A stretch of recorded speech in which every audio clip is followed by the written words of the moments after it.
Bonjour tout le monde, j'espère que vous allez bien.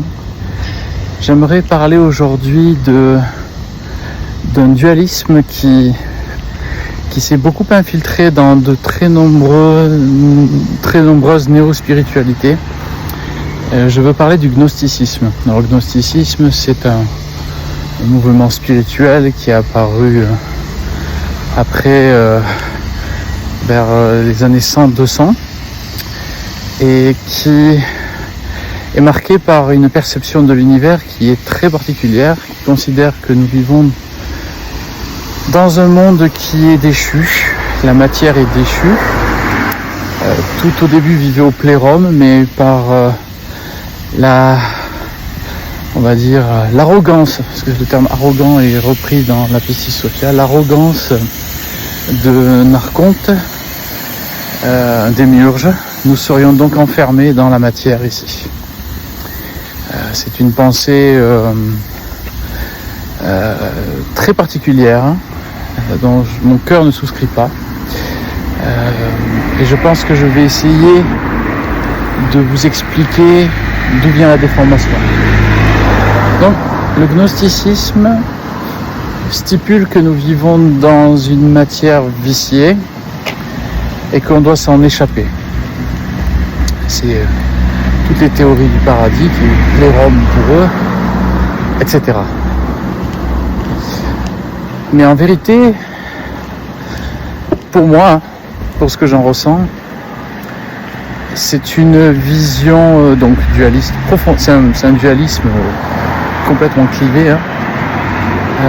Donc il y aurait quelque chose qui appartiendrait au divin et quelque chose qui n'appartiendrait pas au divin. Pour moi, c'est une représentation, un hologramme, une projection extérieure du clivage qui existe à l'intérieur de l'humain. Dans ces niveaux de conscience, les gnostiques n'ont pas idée de la projection mentale et de l'idée sur le monde. Il y a vraiment cette conception que le monde, de toute façon, la matière, le corps, sont maléfiques en quelque sorte. Et qu'il faut s'en échapper. C'est mortifère.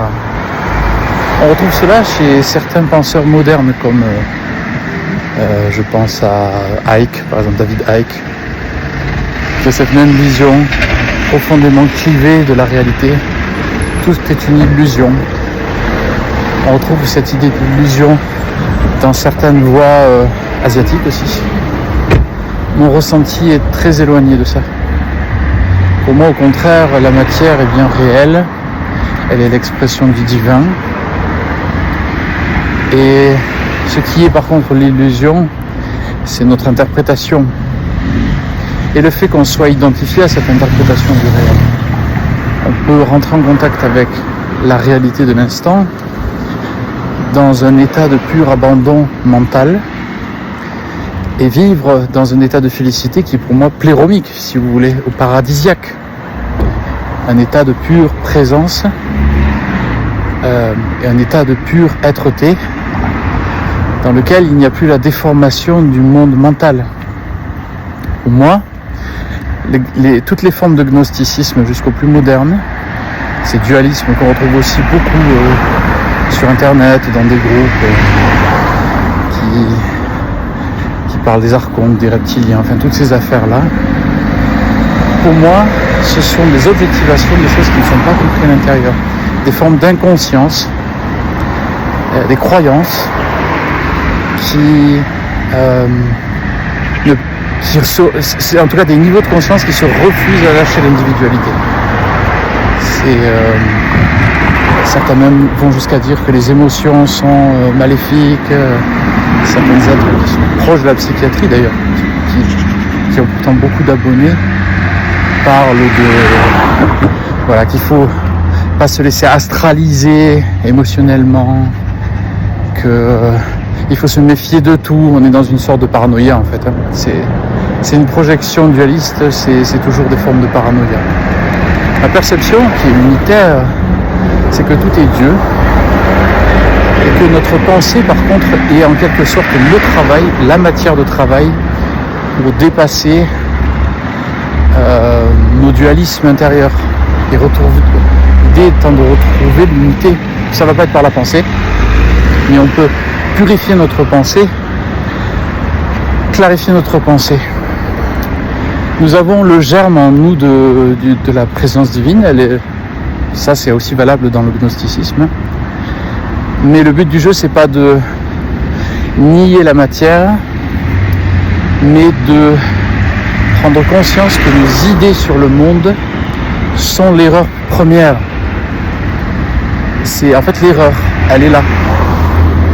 Et si jamais on ne perçoit pas que c'est nous-mêmes qui sommes scindés par le fait qu'on a notre âme et on a notre moi, le soi et le moi qui sont en tension à l'intérieur de nous, alors tant que c'est pas perçu à l'intérieur et que l'éveil n'est pas accompli, tant qu'on n'est pas réalisé, on n'a pas réalisé le soi, comme on pourrait dire, alors on va projeter cette inconscience-là en tant que dualité extérieure.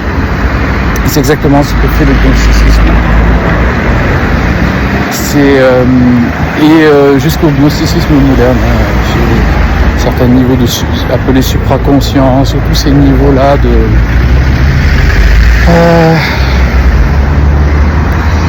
d'hyper-intellectualisation, mais basés beaucoup sur des âmes qui sont profondément souffrantes, comme l'étaient les gnostiques, et qui sont aussi dans des formes paranoïaques.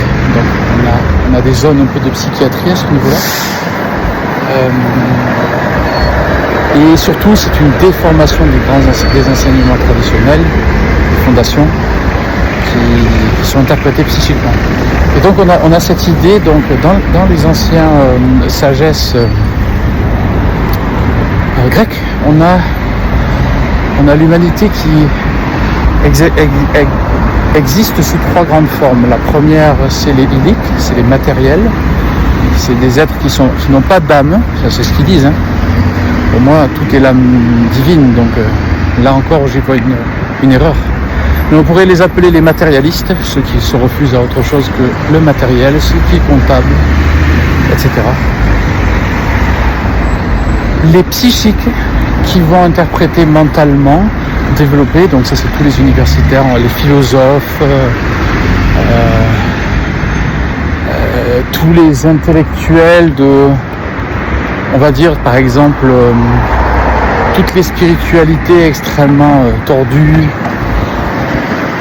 modernes surtout, dont d'ailleurs on peut dire que au niveau du psychique, on a aussi les gnostiques qui interprètent mentalement des champs de conscience qui n'appartiennent pas au niveau mental. On a les pneumatiques qui sont donc le troisième frange de l'humanité en quelque sorte, qui eux sont habités par la présence divine et donc perçoivent le réel en tant qu'unité divine. Donc si je vous dis ça, c'est parce que peut-être vous avez adhéré à toutes ces vues, les reptiliens, les archontes, le monde qui est gouverné par je ne sais quelle force astrale ou je sais pas quoi, et que vous avez complètement oublié qu'en fait le monde est surtout gouverné par Dieu, et que toutes ces forces sont tout simplement l'expression de l'un, et qu'elles n'existent pas en tant que ce que vous pouvez en croire, ces forces oppositrices, mais bien plan du divin pour la révélation de la conscience humaine. Si vous êtes dans ces dualismes, c'est que vous êtes bloqué au plan du psychisme. Vous n'arrivez pas à sentir dans votre cœur l'unité divine. Vous avez encore besoin de preuves mentales, psychiques, psychologiques, du contenu intellectuel pour justifier votre posture.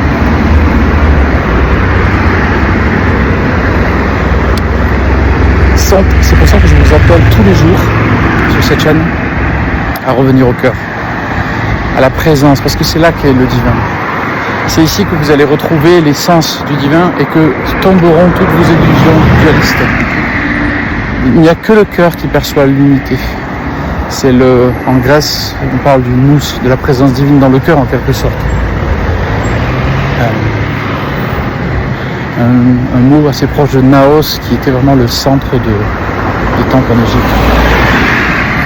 Donc ces dualismes-là sont du psychisme. c'est des structures mentales, notamment basées sur une certaine peur ou sur des souffrances ou sur des formes paranoïaques, des psychoses, et qui sont vues à l'extérieur comme l'ennemi extérieur. Ça sera toujours un psychisme. Ces dualismes-là, c'est surtout que intérieurement n'est pas perçue en fait la source de cette dualité qui est le moi, en fait, l'ego qui se superpose au Dieu immanent, à la divinité immanente dans notre cœur qui sait l'unité, qui est l'unité, qui la vibre dans cet instant.